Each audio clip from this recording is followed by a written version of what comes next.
Let me try that again with the recording on. So I'm calling the Board of Review meeting to order. And let's do a roll call. We know Charlie's not here. Yes. And I'll just go through Luke, Present. and Hope, Present. Ethan, Present. and myself, Cameron Millard, am present. And I'd like to note for the record that the county attorney, Chris Floyd, has joined us this evening. And as I mentioned to Paul, I'm just here to listen, listen in, just to get a feel for the types of matters and such that y'all discuss, just in case if in the future I'm asked to help with anything, I just have a feel for the players and what y'all do. So you know, Chris, that this is a 5-member board and there are no alternates on this board. We just need to have 3 for a quorum. Okay, thank you. Cam? Well, welcome, Chris, and thanks everybody. Any changes or additions to the agenda?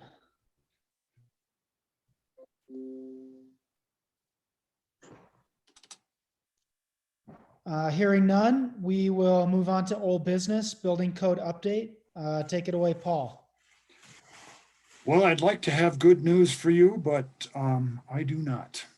The building code update and rewrite for the 2018 I-codes is in the same exact shape that it was in last March, which is to say it hasn't been started.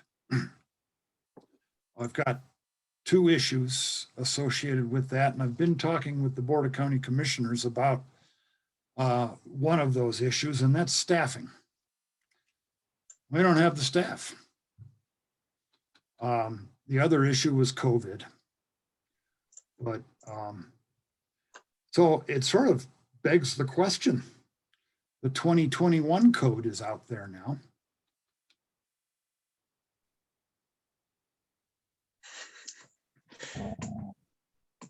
I don't know enough about it myself. Well, you didn't know that much about the 2018 either. But I do now. After all that time spent with it, plus we have the 2018 books, you know. Right. Well, I'll tell you that many jurisdictions do adopt a code sometimes 3 to 6 years after it comes out. So we're still late. Paul, would it be possible for any of us on the Board of Review to help, you know, take those notes and make those changes? Yeah, if you want to buckle down to doing that. I would have to say that it is a tedious task. And the problem is that you're probably going to get hung up pretty much as soon as you get started. So the way I might suggest that we do it is the way we reviewed it, which was looked at the county's adoption of the 2012 and went through that and used that as basically a guide, knowing that in the case of the energy code, by state statute, we're supposed to adopt the whole thing unamended. Hey, Cam, you should give us a tour of your house. Sorry, just loading up my dog. The living room here is the highlight with the dome and everything. But Paul, if we were to help with that, you know, I took sort of informal notes as we went, but it certainly wouldn't be as robust as what you guys had. Do you have notes from those meetings that are in a maybe like a easily accessible format? Well, to call it easily accessible is probably not. They're probably accessible by me, but it's been so long that they may be less accessible by me. You know, when you take notes, there's a lot of what you have been writing down that just doesn't get written down. And you're as you take the note, you figure, well, I'll remember this, and then you don't. We had a document where we, crossed things out and we Yeah, wrote we had in a new working things. document online that we worked at every meeting, and Yeah, and that's what I was suggesting that we start with, which is the resolution 1712, which is the adoption of the 2012 building code. And that's what we used as a guide to go Yeah. through and adopt the 2018 code. Well, do you know if Go ahead. we have that resolution in a Word format that could be edited, or Well, even just yes. a better PDF that could be converted? Okay, Yes. that would be helpful, I think. Just Well, save on would some you like, typing. what I could do is send all of you what notes I have, which are in Word, send you the resolution and a couple of suggestions that I got from a couple of other building officials, as well as code, 2018 code from other jurisdictions. I think you have some of that already. we got the updates that the other jurisdictions did. That's right. And we worked with those and merged them on that Word document. I think and may I suggest that we just have a floating Word document. It starts off with one person, goes to the next, goes to the next, goes to the next. And then we have a meeting. And if anyone has issues, we address it then. And then we close it, print it, and move forward. I kind of like that idea. Everybody else? I think that's the best way forward, Paul. I mean, with your staffing and everything like that, between all of us on the board, I think we could get a reasonably polished document together. And If we all get it at once, then it's chaos. So, I mean, that's why if we had a schedule moving it forward, we can build on it. Or we can work within the chaos and then combine and go over it. I think we all pretty much agreed when we went through it. So I don't foresee a lot of discrepancies in debating. I think we already did that for a year. Yes, I agree. I think there were some things that we didn't like that we had to do, which was adopting the IEC Energy Conservation Code pretty much unamended. Well, some of us like that. So there's, some of us like that, Paul. we're down the line on that one. So Well, it's interesting because I have talked to a few contractors and I have warned them that blower door testing is coming up and none of them have balked. because it only does good. It only benefits people have a more affordable home. Well, yeah, and they've all sort of indicated, yeah, we probably have to do a blower door test twice in during the build. And Yeah, once they get the hang of it, and they understand, where their leaks are, one at the end is enough. Take Charlie, for example. His crew kind of has their process down, and I just did a blower door test for him last week, and they passed with flying colors. They did great. So, I think as far as the blower door goes, I mean, we have the ability to get it done in the county. That's not going to hold anybody up. I do remember one issue, I think Luke pointed out that meeting the window requirements was going to be difficult. Luke, does that ring a bell? And maybe that was on the commercial side, but But no, Hope was going to have, Hope was going to comment on that in the altitude. There was an exception for over 7,000 feet in altitude. That we didn't have to apply. Yeah, the exception doesn't apply to it's not shown in the 2018, but it is in the 2021. So Hope said that by basically moving forward and taking that note on the 2021 and that exemption, not exemption, but reducing that requirement just a little bit wouldn't be watering down the code. It would be moving to the next update of it. So That's what I recall as well, Luke, that we were going to do that. So it might behoove me to actually get a copy of the 2021. And What are the mechanics of adopting one thing from the 2021 and applying it to our 2018 adoption? well, that's what our resolution is for. That, Okay, so it's the same avenue. You can go Yes. forward. And so if that's in the 2021, we're moving forward. So technically, we are going above the 2018 code by complying to the 2021 code. So we don't have to do anything. and generally speaking, if a builder submits plans that says that they're complying with the 2015 or the 2018, I'll accept that as having complied with the 2012. Yeah, it's That's fair. what I've been doing with projects because that's the only code book I have. The 2018? Yeah. Yeah, Yeah. well, good. Well, how would you suggest that we get this started?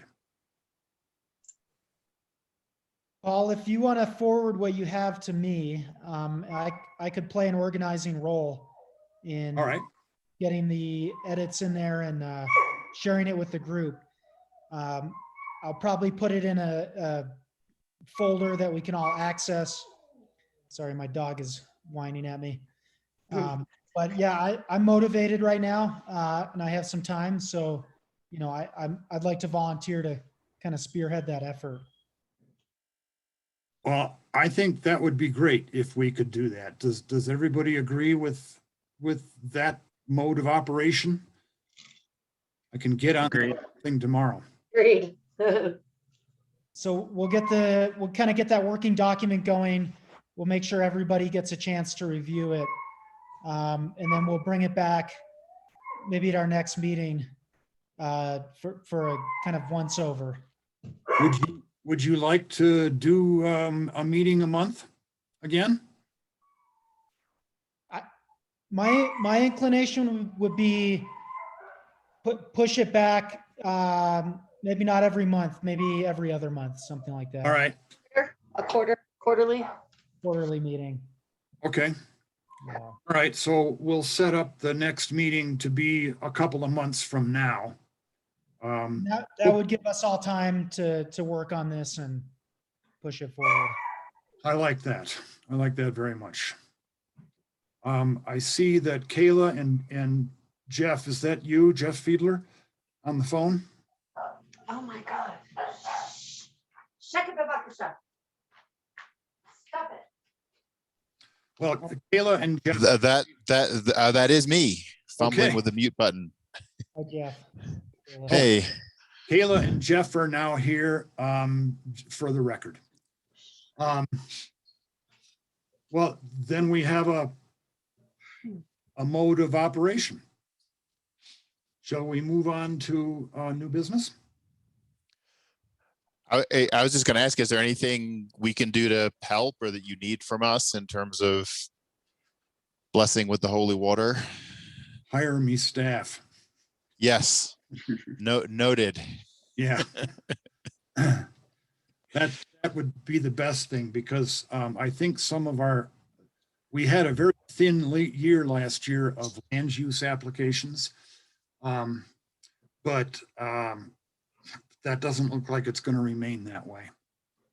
I think we're going to start doing land use applications, and the Planning Commission and the board are going to be meeting every couple of weeks later this spring and into the summer. So my time will be taken up with that. Jeff, one thing I can put out there is once we've re-engaged with our changes in this document, I'd be happy to chat with you about sort of some of the major implications so you understand them. And that way you're just educated and aware before it comes to the final adoption, which I think is completed by the Board of County Commissioners, right, Paul? That's correct. That would be super helpful. Yeah. And you can either do that individually, or we could try to make some space on a work session if sort of it would be helpful for all the commissioners to hear it. But yeah, I'd love to, yeah, especially coming in new, would love to get some background, and also, yeah, here, I mean, I'm sure there are some, either things people know they're unhappy about or need some help thinking through. So it'd be good just to know what all those things are. I think that would be fantastic, Cameron, if you could do, and it might actually be a good idea to do that during a board's work session if they would like. And Sarah has joined us for the record. So we're pretty complete except for Charlie. Hi, Sarah. Hi, everyone. Apologies for being late. No worries. Um, Yeah, Jeff, and Paul, let's think about doing that maybe at our next board of review meeting, because that will be a topic of discussion anyway.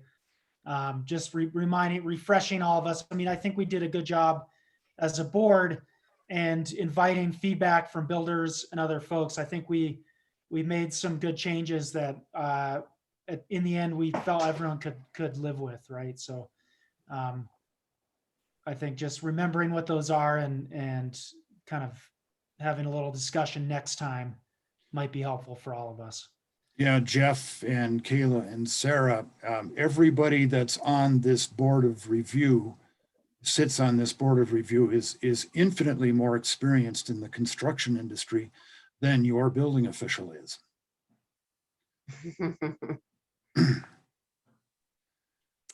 You want to move on then? Let's do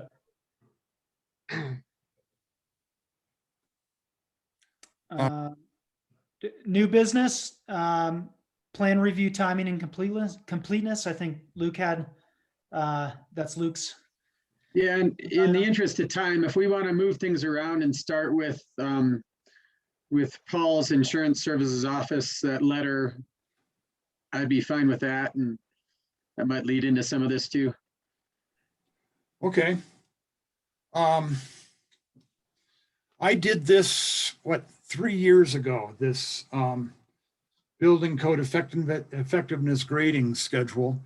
And I took our grade classification for commercial as well as residential from a class 5 to a class 4. Now, this last time was over the phone. And I was, and I had a lot of things that I had to get together for this. And this letter that you're looking at doesn't mention the fact that that I just didn't do that. I was too swamped with other items. The interesting thing that I find out about it is that I've talked with a couple of other building officials, as well as the chief executive officer of Colorado Code Consulting, and he had some very interesting comments. But most the building officials that I talked to ignore this, number one. And then Steve Thomas of Colorado Code says that he recommends that we ignore it because he placed, several years ago, he placed a number of phone calls to insurance agencies who had never heard of this. So the implication that they would have you believe is that it advises insurance underwriting information and provides a rating tool. First of all, it's not used by the insurance industry. And second of all, it's not required to be used by statute. So I can probably, if you like, I can probably pursue this. I will tell you that it is a time-consuming effort. And I went through it once 3 years ago, and it took me several days solid to get there. And I just didn't have the time to do it this last summer when we did it over the phone. The time before, it was an on-site interview. And Paul, just real quick, sir, Commissioner Mudge was asking about this document. Commissioner Mudge, that it was emailed out in from Paul's email with the agenda. And I think that went out to you folks, but. It did. Oh, gotcha. I thought you were trying to share at the moment and I wasn't seeing anything but the agenda. So sorry about that. And can you give a little bit more background, maybe if you have the interest and or time to give Kayla and Jeff and I a bit more insight on Well, if that? Are we on the insurance services office? yes, A new business item? that's the topic we're talking about right now. Yes. Okay. Would you like me to basically summarize the email that I got? Because it does a good job of actually explaining who they are and what they want. Sure. If that's what you've sent us, then no, I can certainly look at that. And Yes, don't need that's, to. you do have that. Okay, thank you. That's the one that they say, "Dear Mr. Clarkson." They left out the R. And Paul, does it help homeowners basically get a better rate on insurance if they? Apparently not. I thought it did. Yeah. Because I do know that jurisdictions that have a building code and do issue permits and do inspections are looked on a little better than those that don't from the insurance industry. But I don't think that there is that much of a connection between having a building code and the insurance industry. I tend to think there should be, but I don't think it's as great as we might think it should be. It sounds like they just want you to do all this research for them for their own purposes. Yeah, I'd probably just skip it. yeah, I think that they have a little bit loftier opinion of themselves than that. Yeah. I think that they really do think that they provide advisory insurance underwriting information and rating tool. The thing is, they provide it, but I don't think anybody uses it. At least from what I've been able to find out. So Sarah, Jeff, and Kayla, you might want to look at that and the letter that's attached to this email and let me know what you think and we can discuss this some more. Are there any other questions? My opinion would be if we do want to address it, we wait until we've adopted the new codes because that's going to bump everything up a lot right off the bat. So I think that's a good suggestion. Mhm.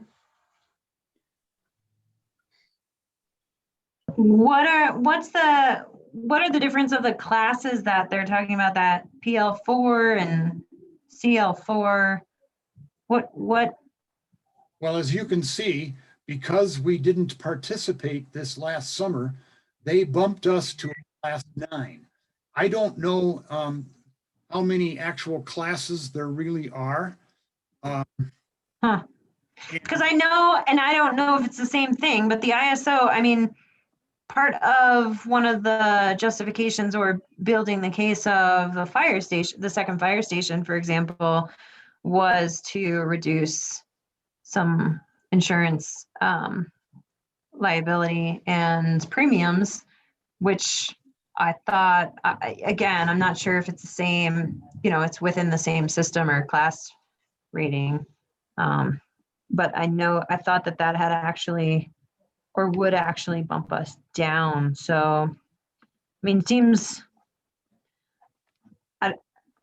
I certainly need to learn more, and would hate to kind of,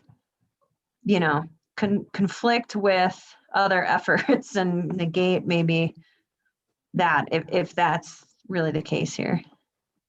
But Well, I think we can find out if that's really the case, if there is a connection between this ISO letter and the fire station. Because I've got there's a phone number here that we can call, and I'd be happy to do that. But I think that getting our building code finished is, as Luke had said, I think should take a priority. Mhm. I would say it'd probably be wise, they'd have this date of June 24th that they'd like a list of changes to make. It would be wise to get something brief to them, just saying that we are in the process of adopting new codes, since I don't imagine we'll have them adopted by then. Just Right. so that they know it's in progress. Well, I think that's a good idea. I think that I can probably put together a letter and send it out to all of you and see what you think before it goes out, as to what our plan is, and perhaps try to explain what happened this last time.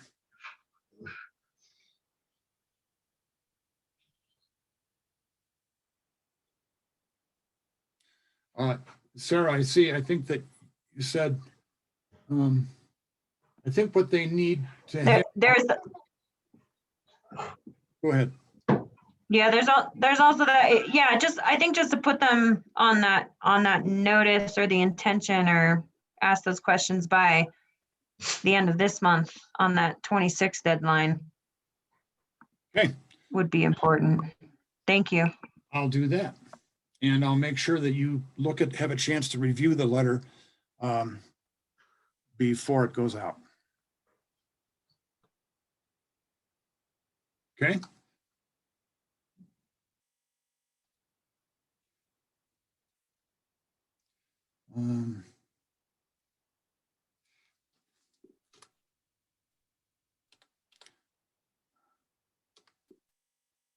Should we move on to the next agenda item or go back?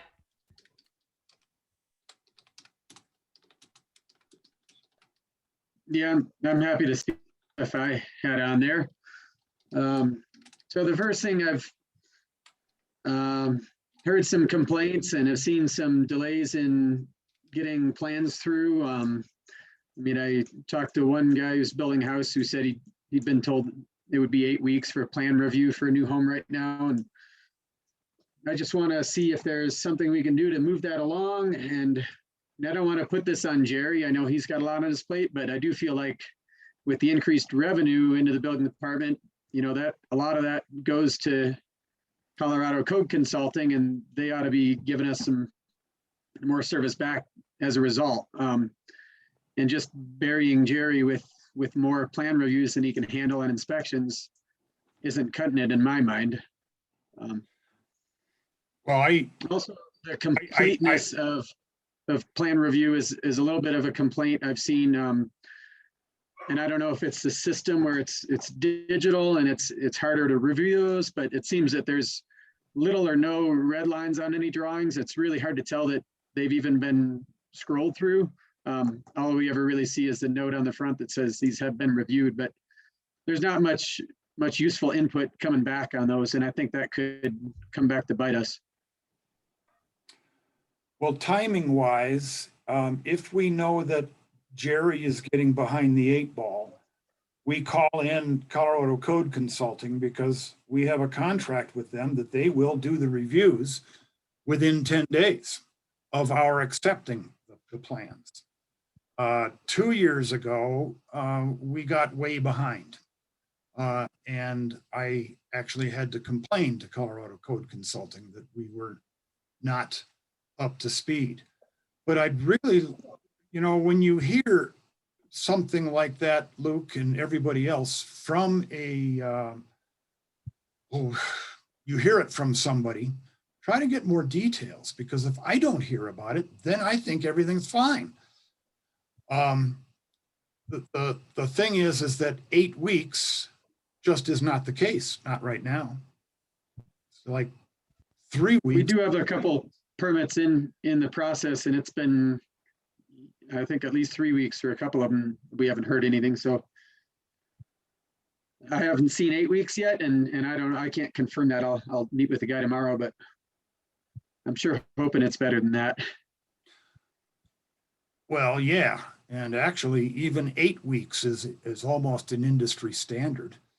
I mean, I think that Lake County does a pretty good job in getting applications reviewed in a timely manner. Now, that also depends upon the quality of the application.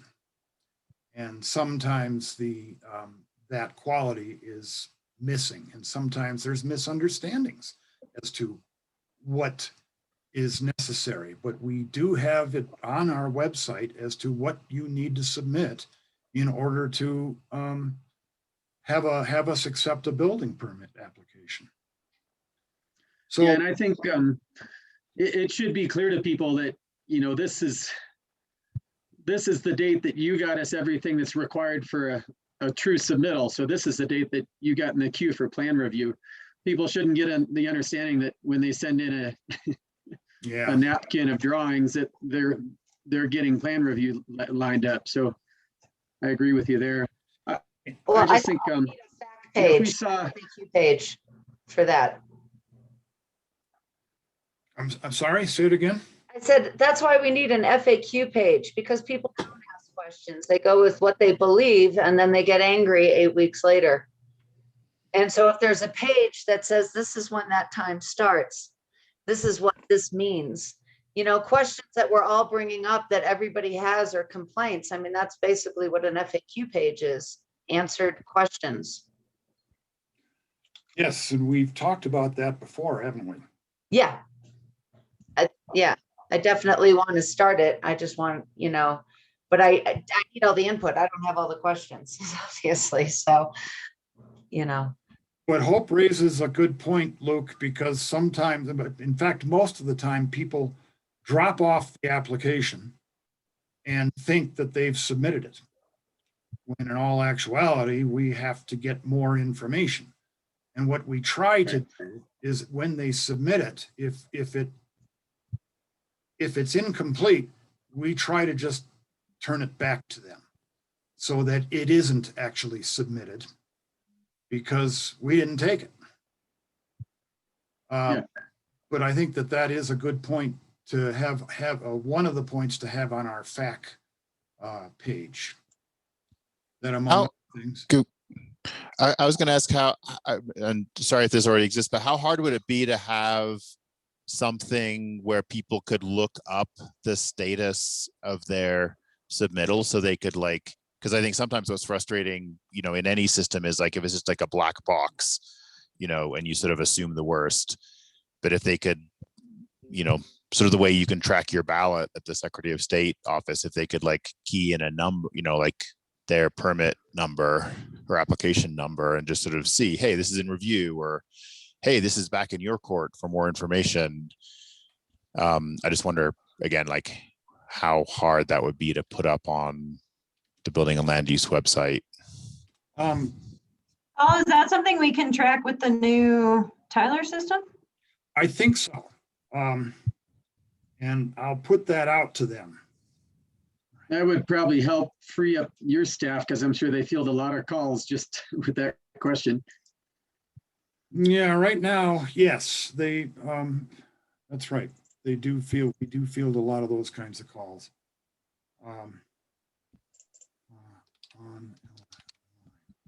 I will raise that with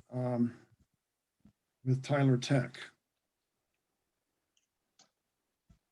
So I do urge you though, all of you, that if you hear something, don't keep it to yourself.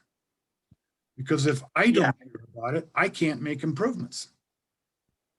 And there's obviously more than, there's a process to the whole permit application, there's the sign offs and signatures and reviews from, public health and fire and all of that. And if you lump that all into one, then yeah, sometimes stuff can get held up, but it's not necessarily the building department. One area where we've had, it seemed a little muddy in the past is, and it might make sense to address, and I still, I guess, don't really know the answer, is getting those sign-offs in some instances doesn't make sense to have that done first before it can get submitted for plan review to Jerry. So that might be something we want to address. I think Justin typically handles permitting for us, so I don't have my finger on this entirely, but we've heard mixed signals there. Yeah, and I have had those discussions with Justin in the past, and there has been some assumptions on both sides that probably were a little bit presumptuous. But I think that is a good point, because we do accept applications without there being, say, fire sign off, or water sign off, or sewer, or environmental health. We do accept applications, but the problem is that it pushes all of that processing of that building permit all the way back to the issuance of it. So, like, one of the examples that I can give you here is that we recently did a subdivision where all of the things that were required at sketch plan and preliminary plan were pushed off until final plat. And then they had a lot of trouble complying with final plat because they had so much more to do. And then staff had a lot of difficulty because we had to make sure that it was all getting done. So our goal here is to try and get all of this stuff up front so that we don't have to worry about it on the end. Having said that, we still do worry about it and concern ourselves with it on the end. That makes sense. And it makes sense to have something that's across the board, but it's also different, like for a one-off house than an entire development, right? It's the one-off houses, Ethan, that cause us the most difficulty. Okay. Particularly when it's a homeowner build. I think that's on the agenda, isn't it? Yes. Yeah, another topic for today. Yeah. I'll talk about this with staff, because I know that we do, and I have often indicated to staff, let's just go ahead and accept that application and start processing it. And in the meantime, the applicant can be getting those other sign-offs that they didn't actually get.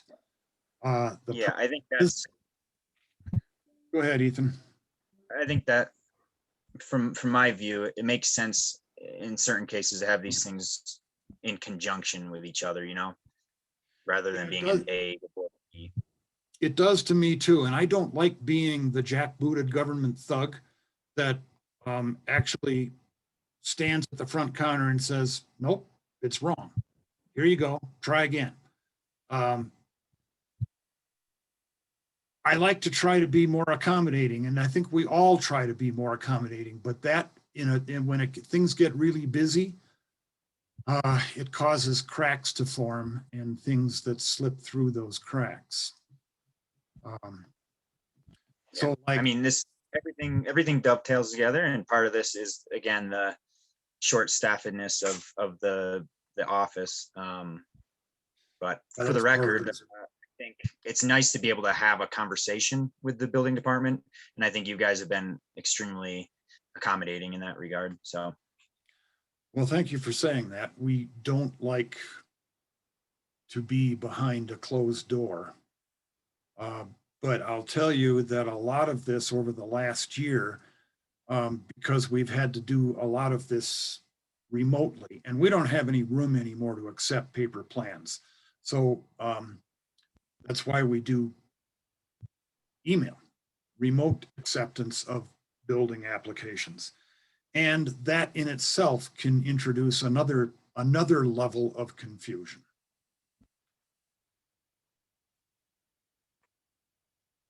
So I will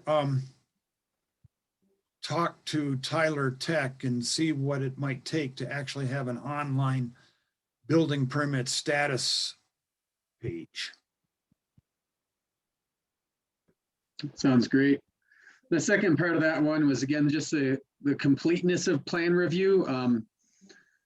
I feel like that's lacking right now, and I'm optimistic that maybe if Colorado Code Consulting can do some of that plan review from their office, if they have designated staff for that, that frees up Jerry from getting bombarded with that. And then maybe it's more thorough. Maybe there's some more useful stuff for contractors or builders to apply to that build. Right now, there isn't much input, and I've seen some plans that have gone through and come out with permits that are lacking a lot of stuff. I mean, there's some that for additions that have no information whatsoever on insulation, and that's clearly a big thing that we're dealing with. And some, with major structural components completely missing that really should get caught and dealt with, because so far I think we've been okay, but we're going to get somebody here that gets a set of plans back and a permit, no red lines, and then when they're called out on an inspection for something really major, it's going to throw a fit and come into your office. So hoping to avoid that. Yeah, but Luke, at least at the stapled on the front of that permit is the note that you still have to build compliantly. Absolutely, yeah. And I think that's a saving grace. But you raise a good point there, Luke, because if there isn't any information coming back from the plan review, why do the plan review? And put everything off until it actually is out in the field, and the plans don't reflect what was being built, or they do reflect what was being built, but what's being built is not code compliant. They're left out. That was done. In there were add-ons that weren't part of the plans or part of the review. We do ask our contractors, and I think a couple of you have been there, to amend your plan, and that costs an additional fee, and it causes us to review. But I can tell you, Luke, that we have been making use of Colorado Code Consulting on the Front Range, and they have a couple of people that are able to do plan review, and they do a very good job. In fact, Hope Medina, does that sound familiar? She's been helping us with plan reviews in the rail yard. And we just send them down to her because when we know that Jerry just can't get to it. So did I hear that Jerry has another inspector with him now doing our area? He did. That other inspector came down and sort of looked at the position of being another inspector for Colorado Code Consulting, and came from Oregon, and he went back to Oregon and didn't come back. Okay, well, that's unfortunate. I was thinking that if it's possible to get either another inspector and then have Jerry just like focus on plan review, or I don't know how much of the plan review gets outsourced to CCC. But I thought that might have been a ticket here to remedy some of these situations, whether it's just Jerry in the field inspecting and the other person's doing plan review, or vice versa. I'm making a note here to talked to Colorado Code about doing that. I also know that as those of you that have looked at the building reports and looked at the graphs on the building reports, the between 2014, when I first got here, and 2020, which was last year, the number of inspections that we've done has close to quadrupled. You will make note. So that's a lot of burden on a building inspector. But the burden's on the company, not the inspector, right? So what does our contract say? I mean, the burden's not on Jerry, it's on his bosses to supply us with meeting the Yeah. quotas. Yeah. So, I mean, we keep talking about Jerry. It's not Jerry's fault, it's his boss's fault that they're not fulfilling the quota. So I think maybe somehow coming down a little harder on meeting our contract, which I don't know what it is. So there's the limit of my input on that. But if we have a contract that says we're doing this much by 10 days, then they need to step up their game. It's not for us to figure out how they need to settle their part of the contract. Keep in mind that that's the building plan review that is intended to be done in 10 days. And I think that they generally comply with that, at least last year and so far this year.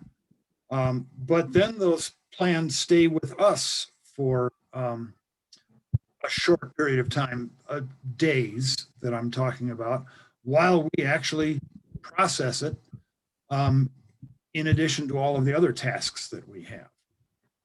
But one of the things that I've been talking to Colorado Code Consulting about is remote inspections. Have any of you ever done anything like that before?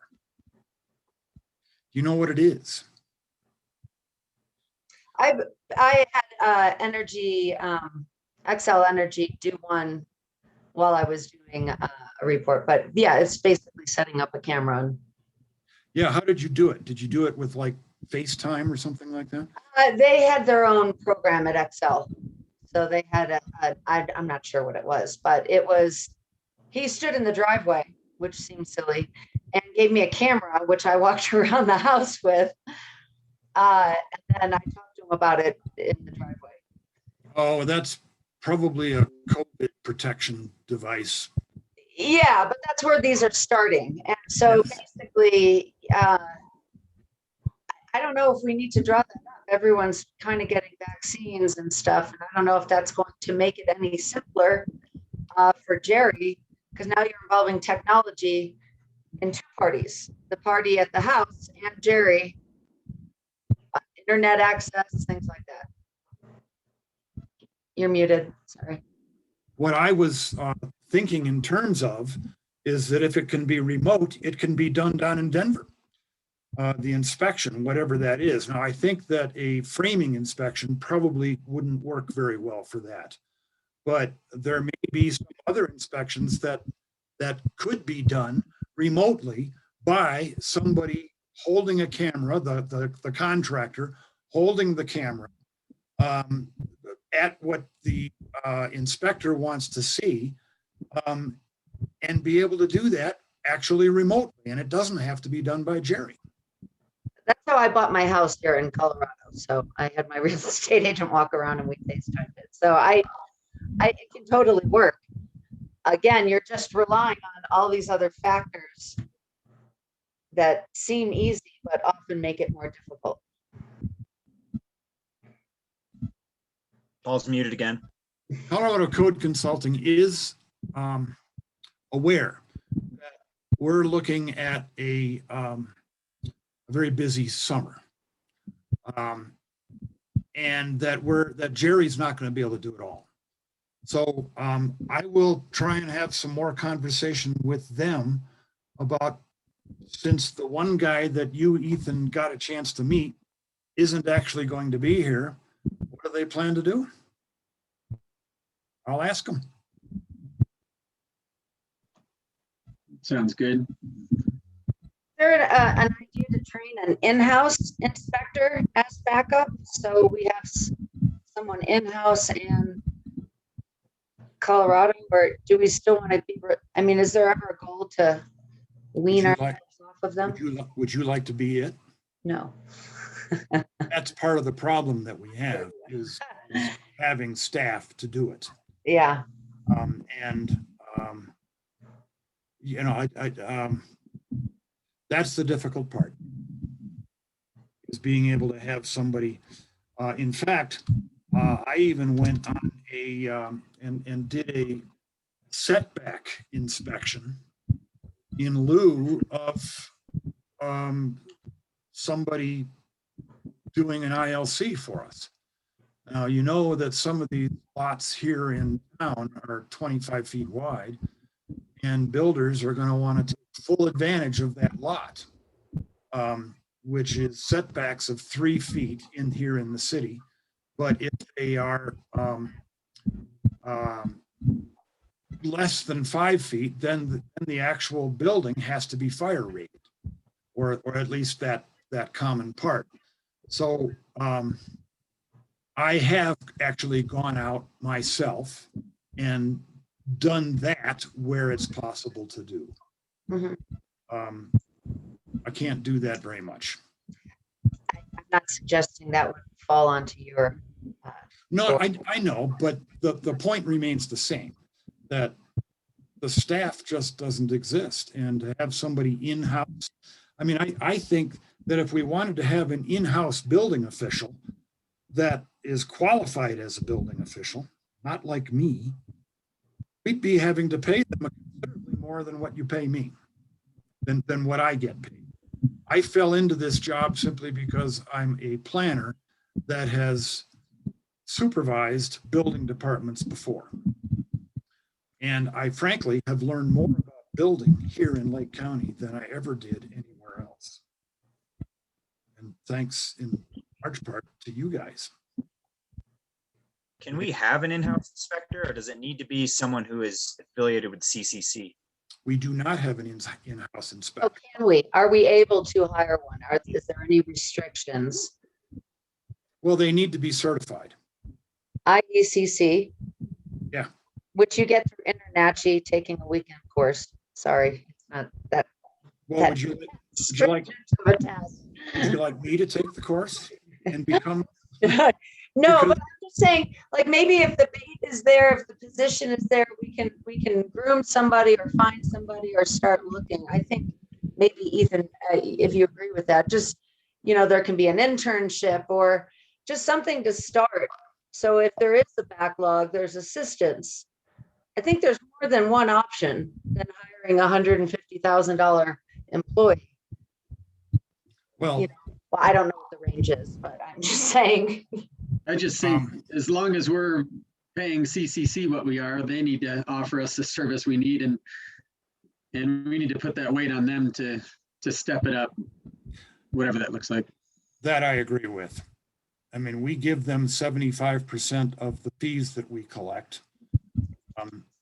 And, you know, there are months like in September and October and July, that's $45,000 in just 1 month that they get.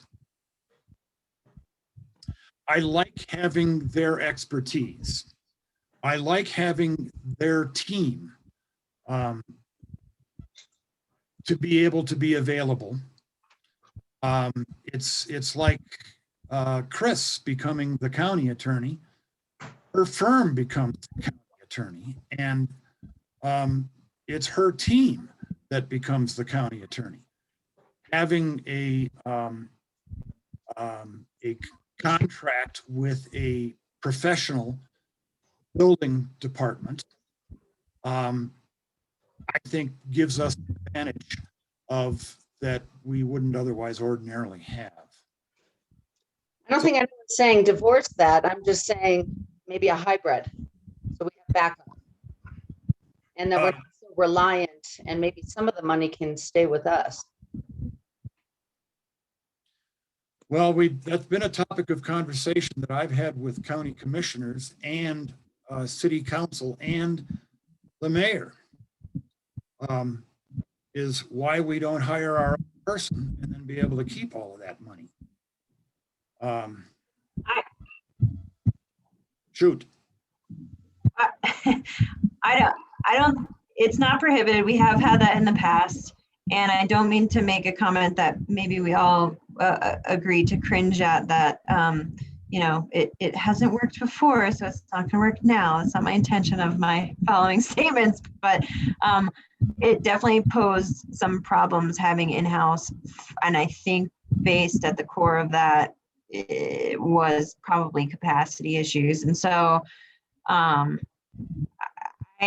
think that it would probably, I think the idea is intriguing and certainly worth exploring, and might be even better implemented once we have some other county positions in place, like county manager and, you know, HR, so that we really have an operational structure that is set up to prevent some of those pitfalls that may have happened in the past from occurring, or you know, whether it be real or perceived. But yeah, I don't think it's a terrible idea.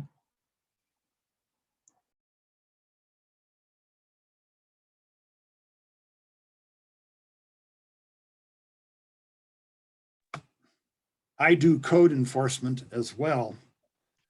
And other places that I've worked, the police department or the sheriff did the code enforcement. I'm pretty sure that that's not in their realm of possibility right now, but that's along the same lines of seeing if we can get somebody else to step in. I think I do need to talk with Colorado Code Consulting about making sure that we're not short-staffed.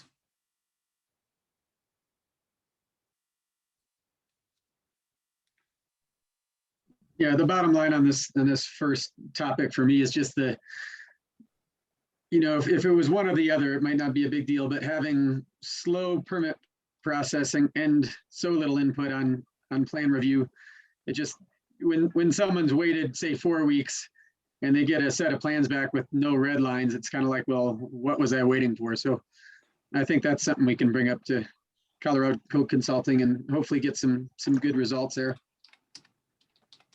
Yeah, I can move on to the next topic if we're satisfied. Yeah, I think that that's a really good point though, Luke, is that if it takes that long to review and then there turns out to not be any comments, then what's the story there? I agree with that. It kind of leads into my next point, which is I feel like we need to get a better process in place for those red line drawings, which hopefully are more redlined in the permit boxes on the jobs. Because right now it seems like we get, you know, maybe a part of a page of the plans and maybe it's got Jerry's note on the front, but there's really, I mean, most jobs don't have a set of plans on them now since we've gone digital. And that's dangerous to me because there's no way that Jerry can inspect that job to the plans. He can't look at a beam and say, okay, the plans call for a 6 by 12 inch glue lam here. You've got a 2x4. What's the deal? We're not going to catch that, and that's dangerous. So we talked at one point about getting a jump drive with the plans on it and then requiring people to print those. I think that's an option. Is there any possibility of using the printer from upstairs there, the clerk and recorder right in there for printing plans? And then just adding that to the fee? Well, yeah, there is that possibility, but keep in mind that that printer, I don't think prints color. And I think that we would like it to print color. I think the thought that we had when we went to electronic submittal of plans was that the builder would have to print out their own set of, or have printed out their own set of plans to be on site, and they'd actually have to protect those plans. And I don't think that our plans box is really big enough for our paper plans anymore. So that means getting a piece of PVC, and I even looked into doing that ourselves, is buying some PVC and making plans tubes out of those. So I agree that there probably are a lot of jobs out there that just don't have the plans on site, and that is a shortcoming. The Yeah, plans, and I would just say, just to keep the process intact, you really do need to have that red line set be the printed set on site, because you run the risk of, Jerry's approving one set of plans, but then the builder prints a whole nother set and they don't have those red lines, and you're not working off the same stuff. So Couldn't we create some kind of connection with Silver City Printing that, that's where they print it? I mean, that's what they do. And if there's going to be a fee that's paid, and if the building department doesn't have the facilities for it, we can outsource it and connect it locally. I'm sure they are game to work with us on that. yes, I have talked with them just on Friday about Cool. what that would cost, and it would run about $4 a page. That's very Well, doable. for a 4-page set of plans, that's not that much, but for a set of plans for some plans that we've seen, that could get into a couple $100. That's building. Yeah, well, Plans. maybe there's a way we could give the people the option. We could say, either you can go and print your own plans as long as they're this red line set that we've given you, or we can arrange that for you for, say, $6 a page, and then you get a little bit for the Right. staff's trouble there. I think Status, part of our, that program that you're working with, where it'll give it the status of the plans. There could be a checkbox added to that. That's a simple programming that just says print plans or whatever. yeah, that is a distinct possibility. I think that the intent was that the contractor or the builder would go ahead and print out his own set of plans and keep them on site. We just haven't enforced that, pressed for it. And I think we need to do a better job. And that's something that Jerry is probably going to have to do, is to make sure, why isn't there a set of plans here on site? Because I can tell you, everywhere else I've worked, if there wasn't a set of plans on site, the inspector would turn around and go away and fail the inspection. Yeah, I must have missed the boat on this. I thought it was always our responsibility to provide the plans. Well, no, then I don't know that you haven't been. Have you been keeping Yeah, I a have. red line set of plans on the site that the inspector can look at? Or lack thereof, red lines, but yeah. Well, that's the other. So that's a question big that I have. distinction, right? Yeah, that's the other question that I have, is that if there aren't any red lines, then the original submittal should be on site. So I've got some questions to be asking Jerry, guess- is Colorado Code. I guess an alternative, now that everything's digitally submitted, is there a way that the county could purchase a tablet or something for Jerry that has all the jobs that he needs to inspect down there with his red line digital set? He has So he, Price to pay? he has a tablet, and we bought him a tablet, and it was intended for him to be able to use instead of paper inspection reports. We'll have to press for that some more, because this tablet that we have, I think, could carry all the plans. yeah, I mean, it's a PDF, it's not a big file. Yeah. But if they're not very redlined, well, so you have found out here, Luke and Hope, that we thought that the red line set of plans were being printed out by the contractor, because downstream does it. It's just that apparently nobody else does. Well, So- we aren't getting a red line set of plans, not digitally or anywhere else, I don't think so.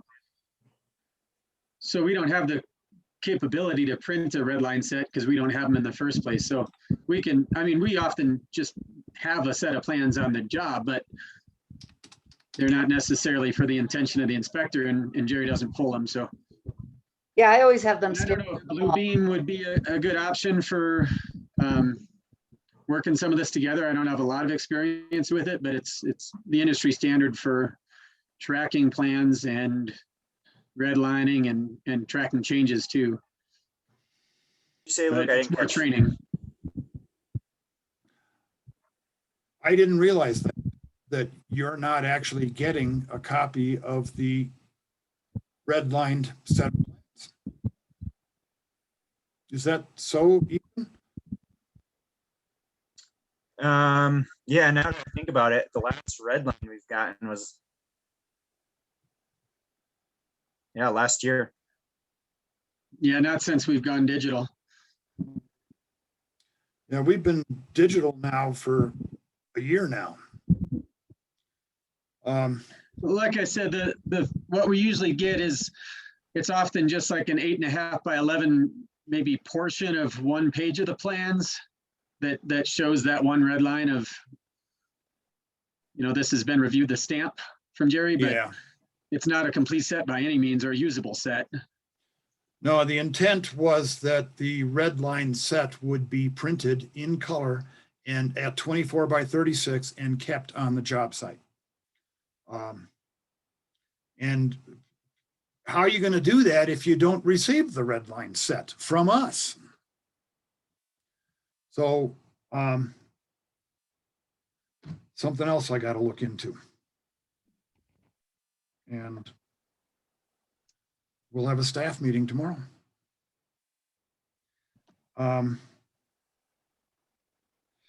So that, do you have anything more about your concern about a process for getting the red line drawings into permit boxes? Nope. Sorry to add to your plate there.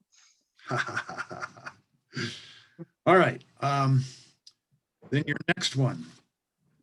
Yeah, so, and I think I might be pretty well set on this just with that affidavit you sent out. I hadn't looked at that in a while, but a little more clarification to applicants on when an engineer is needed. So that's something we debated a lot in our studies.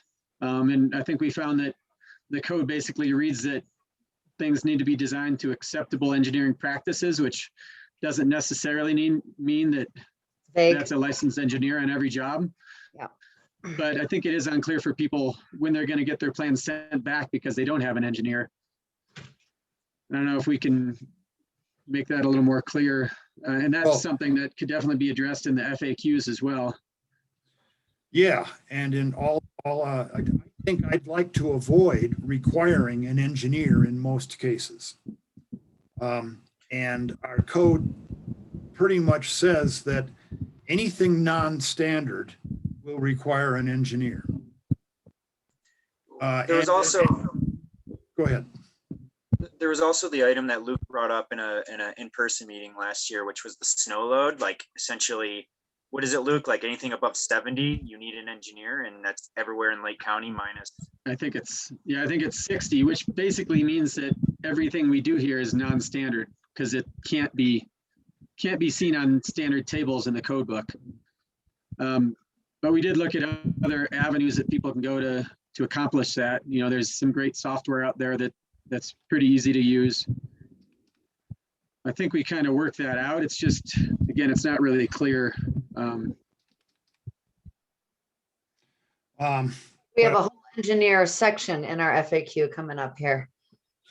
I think that's a good place to put this discussion in our FAQs, because I know that I have had some difficulties with certain non-residential constructions that does require an engineer according to our code. Now, not necessarily according to the building code, the IBC, but our addition does require an engineer for non and multi-residential. And also state law requires an architect for for commercial over 10 occupants. So Yes. that shouldn't be any question. And it is in our resolution 1712, and I think that Hope, are you making a note of facts that we need to put onto a fact sheet? Yes, and we're recording the meeting too, but yeah. Yes. I have an ongoing list already, so I just wanted to talk to everybody and see if everyone was on page before I start sending it around. I can, it's in our resolution 1712 as to what kinds of constructions need an engineer, and then everything else doesn't. Yeah, Maybe we may need to get, but because it's code language that the resolution uses, and we probably need to be English. yeah, and just people need a definite answer. So code is very wishy-washy on purpose.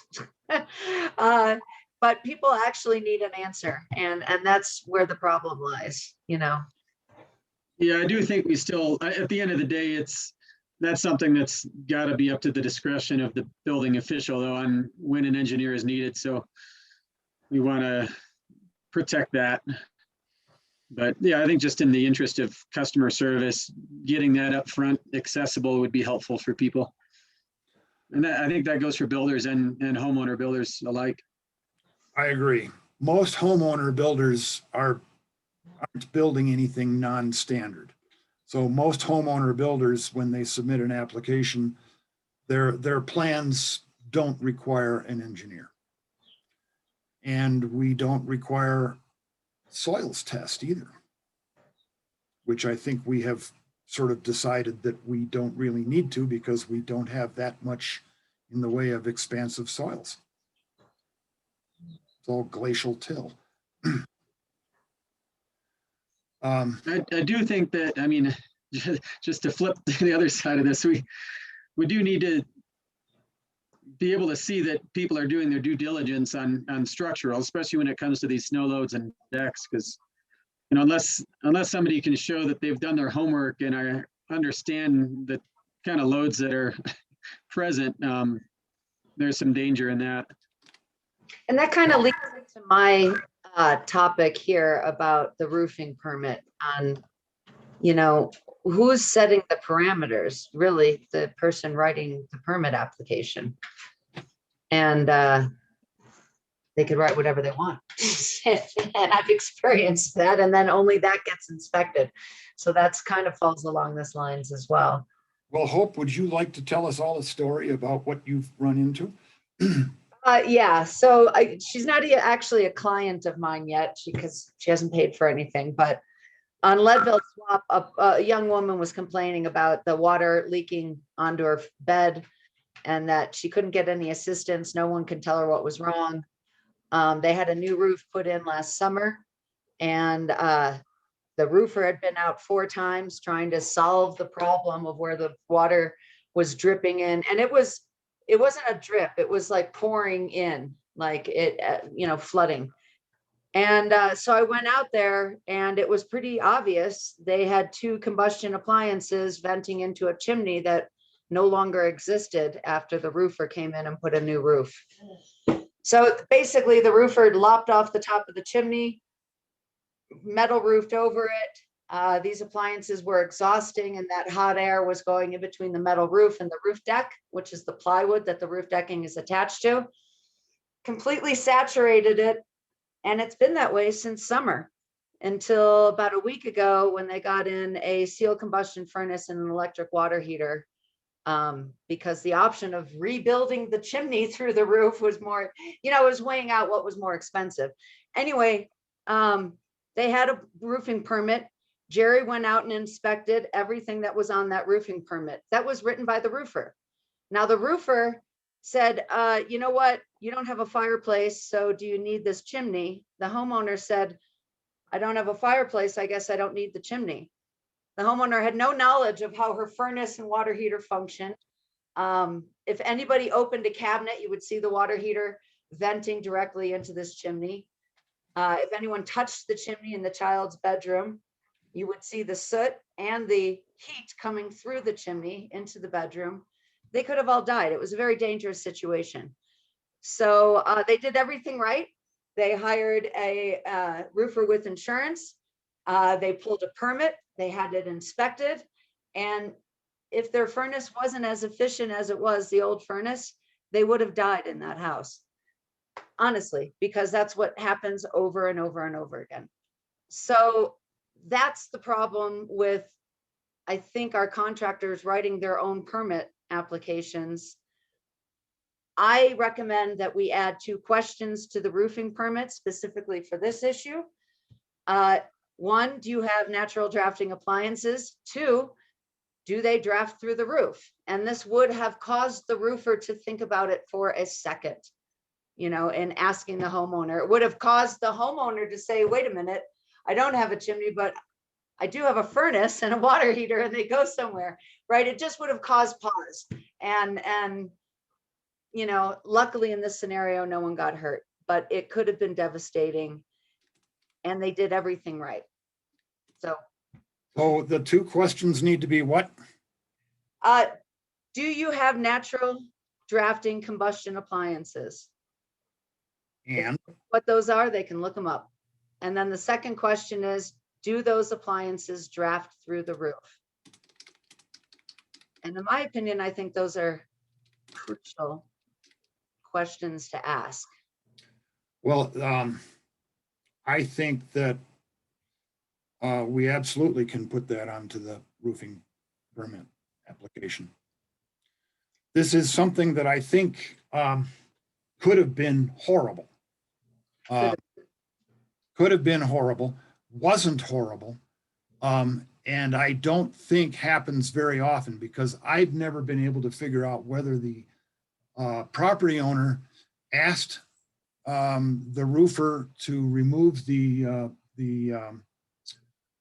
chimney or not. Right, the negligence lies that he didn't even put it on the permit. That was part of his building job that he did. And he didn't mention it anywhere. He just removed it. Well, I- nonetheless, I think we can absolutely add these 2 questions to the roofing permit so that this doesn't ever happen again. Sure. Yeah, I think that's simple. And, you know, I think everybody did what they were supposed to do in their parameters. And I just think the parameters need to be expanded. Yeah, I agree.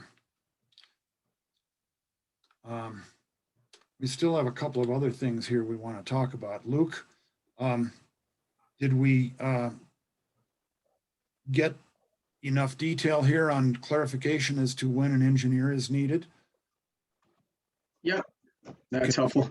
We'll get that into a fax document. And then the review of the homeowner as the general contractor, option and possible revisions. Yeah, and I know that's something that's come up lately a few times, and just, I think that affidavit helps, I believe, and you can correct me if I'm wrong, but concern we've got is when people are doing their own work as a homeowner, but then they're renting the house out. Yeah. And it does seem like there needs to be a space for that, but it's not really addressed right now. It is right now. It is as of, I think maybe last week. I did run into a circumstance in which a real estate agent actually built a house out in Centennial Heights, and he did it as a homeowner builder. And now the unit is up for sale. So I think we're probably going to need to add something to our resolution, that, because I think that the building official probably could actually revoke the certificate of occupancy, but I'm not absolutely sure about that.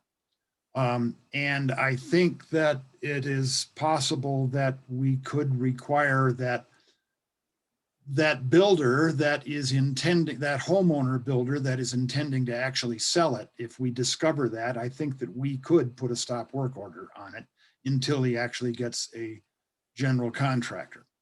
But I think these really need to be explored legally a little deeper. It's just like the statement, Luke, I think in that homeowner builder affidavit, that you were concerned that the building department reserves the right to require the homeowner builder or the absentee homeowner builder, general contractor, to get a local general contractor. I agree. I don't think that we have the authority to do that. But I think I want the absentee general contractor, absentee homeowner builder to understand that his doing this job from Kansas or from Missouri causes us problems.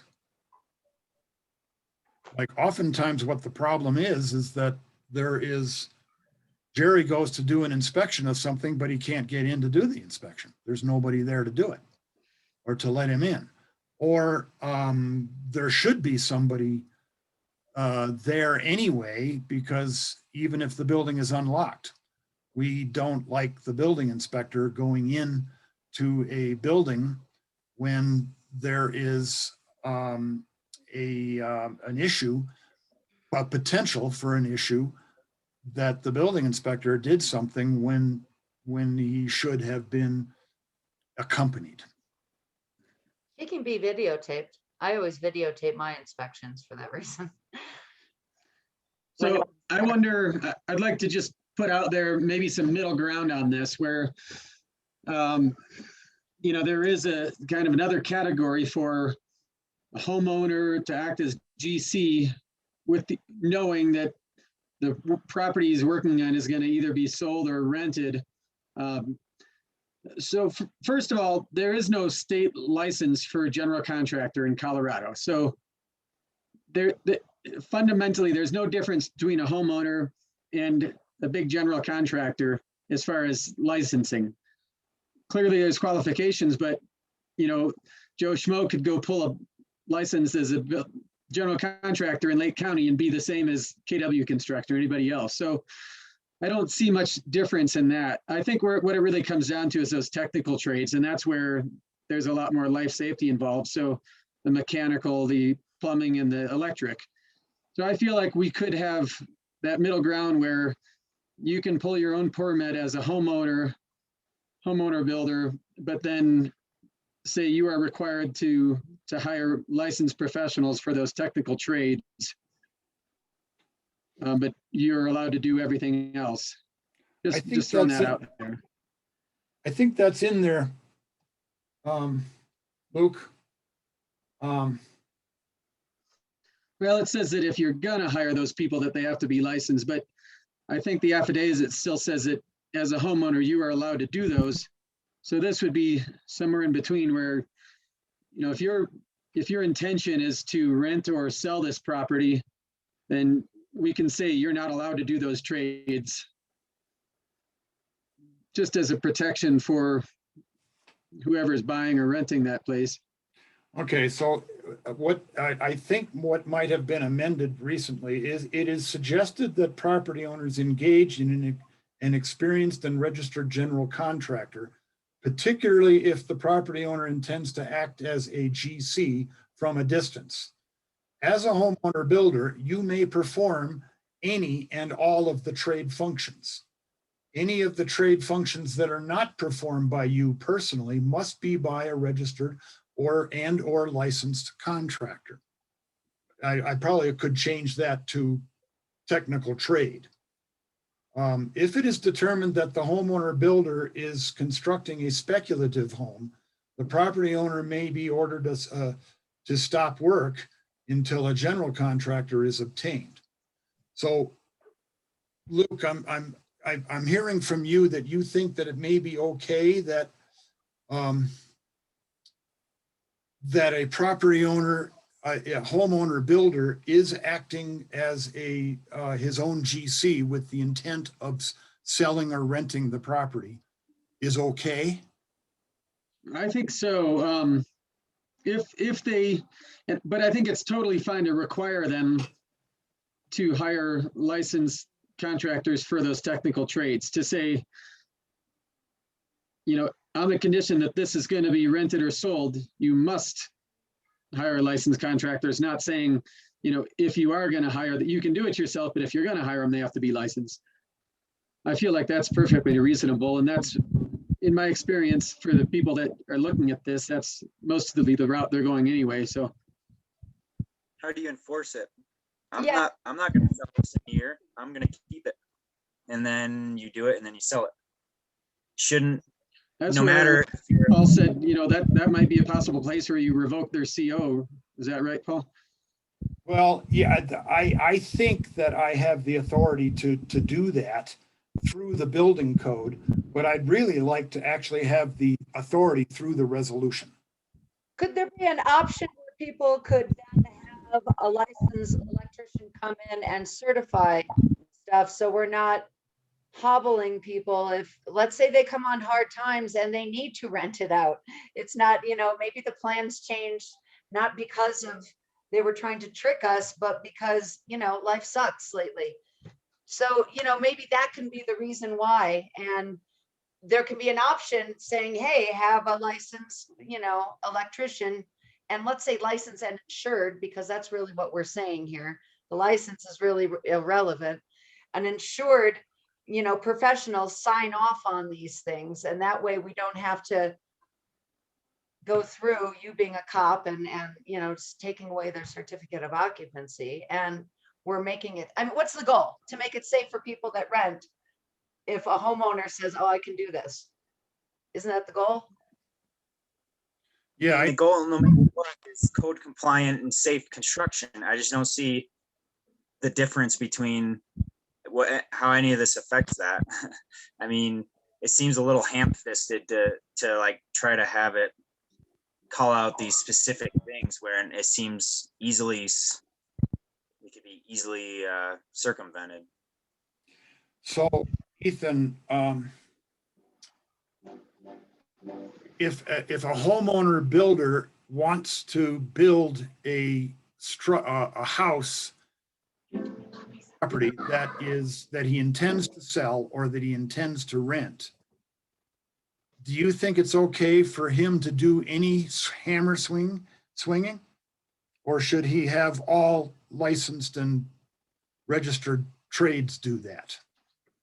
Well, my point is that there is no license for most any of that stuff besides those technical trades. So the homeowner swinging a hammer is in the eyes of licensing no less qualified than the general contractor.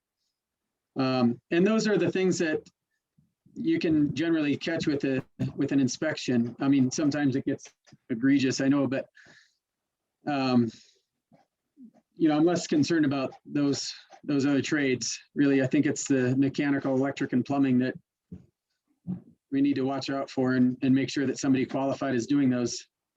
If somebody misses a screw in drywall, then it's not going to hurt anybody, or they'll catch it if there's a lot of them. So, right.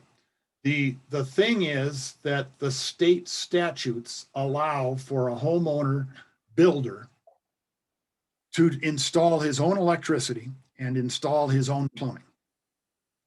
And we can't change that. That's a fact. But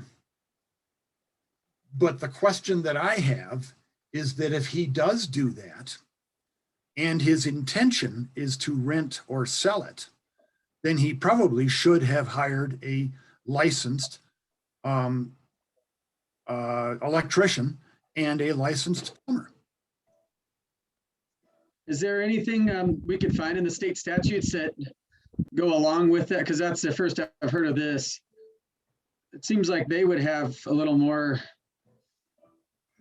information, clarification on this kind of matter. Well, I'll tell you what. Why don't I send you, all of you, the statutes regarding this matter? That'd be great.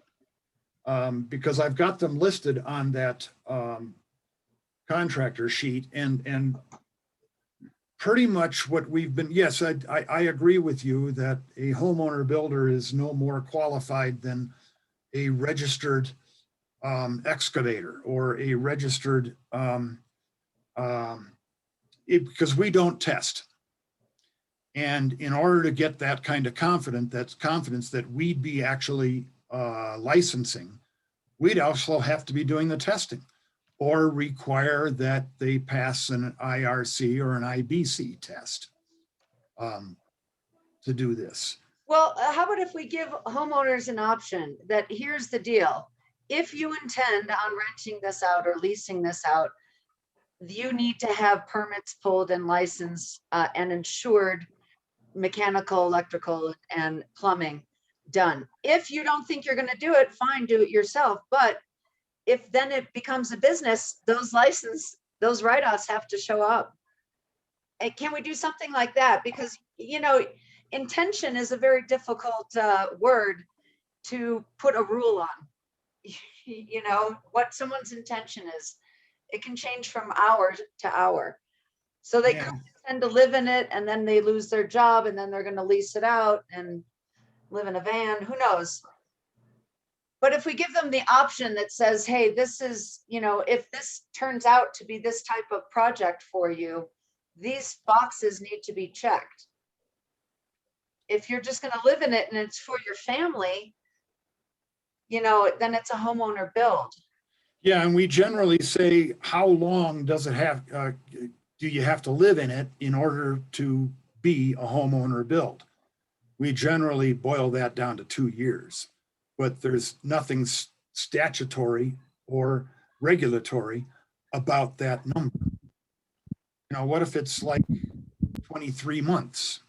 Has he broken our law? Do we have to, do I have to go out there and revoke his CO? You know, that's the trouble with being vague about some things, is that you're going to get somebody that's going to break our intent of our code, but not really the law. And it is statute that a homeowner builder can do his own electricity and do his own plumbing. But if he doesn't do his, if he does his own electricity and does his own plumbing and then sells the house when he's done, then he wasn't being a homeowner builder. So there's a lot of nuance here that I don't think is solved yet. So I will send you all the statutes regarding this matter, and we may have to discuss it some more. I can see we're all burning out.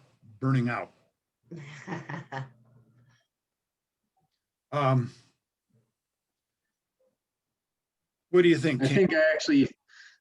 think I found it. If you want to note, there is a section I pulled up, that statute. And I'll have to read it more, but it does say if the property of any person, firm, or corporation is rental property or is developed for sale, lease, or rental, or generally open to the public, the property is subject to all the provisions of this Article 115 pertaining to inspection and licensing. So that may just cover our bases there. Maybe we just need to advertise that more. Well, yeah, because I do say this, which statutes apply in this particular case at the bottom of our affidavit, but it may not be enough. It may actually have to be incorporated into the affidavit. Paul, you know, as an owner builder myself, I think the affidavit serves a purpose and is clear enough, you know. That's just my perspective, but when I was building, you know, I signed it and it educated me about those requirements, which I hadn't previously understood. So, you know, I hired an electrician, I did my own plumbing.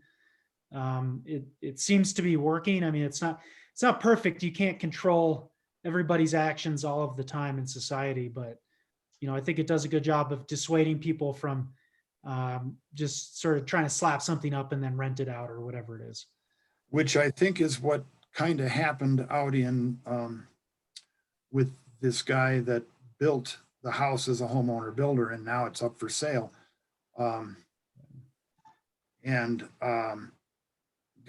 think that was probably slapdash. It passed code because it did get inspected Yeah, by the state electrical inspector and also Jerry. yeah. I tend to think that if it passed, then it's probably safe.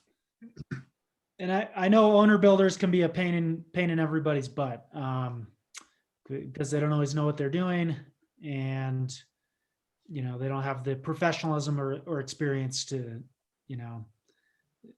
follow things correctly. But we can't bar people from building their own homes. No, and to be clear, I'm a big fan of that option. Like it's benefited me greatly, and I love that our county has that. So I would never want that to go away. But yeah, I see where you're going to profit from it, and you're putting somebody else in there besides yourself. We've got to address that. I would just say, as far as a penalty too, we would have to come up with some sort of path to resolution beyond pulling their CO. And maybe that would look like, at the builder's expense, they need to hire Right. either engineers or professionals who will sign off on their work. And, it's going to be hard to see everything, but find some path to close that up and restore them.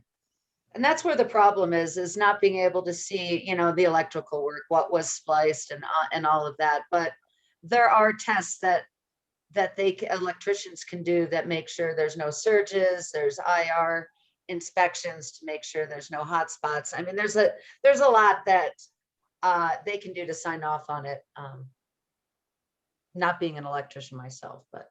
All right, well, I'm with you, Luke. I like being able to allow our property owners to build their own house. It's just that I don't like it when they profess to be building their own house and then they put it up for sale right away. Let me get that off to you. I think that what time is it now? It's 7:37. Are you guys burnt out yet? Are we done? That's what I'm asking. Yeah, I have to get to my kids here pretty soon. They're about to melt down, but I think, we're going to have another meeting right in a couple months. Yes. Um, And I've taken some notes and we do have this recorded. So I'll be talking to you probably, Hope, over the next couple of days. Okay. And any of the rest of you, I am available if you need to talk to me about anything. I think that any email that you have from me has my office phone as well as my cell phone. So, and I find that I much prefer talking on my cell. And then we just need to get that document to Cameron too, the codes, the 2012 Yes, corrected, and then we can- Resolutions. yes. I'll get all of that off to you over the next day or so. You'll start receiving some of it tomorrow. Sounds good. Paul, thank you so much for, setting up this meeting and giving us the opportunity. Thanks, Chris, for joining. Hi, and Sarah. Yeah, thank you, Chris and Sarah. Yeah. Thank you. Learned a lot. I think, Cam, you Definitely. need to entertain a motion to adjourn. I'll entertain a motion to adjourn. Can I get a second? Second. Second. So adjourned. It's Thanks, anonymous. Have a good All night, right. everybody. Good night, and thank you very much for your time. You. Thank you. See ya. Bye.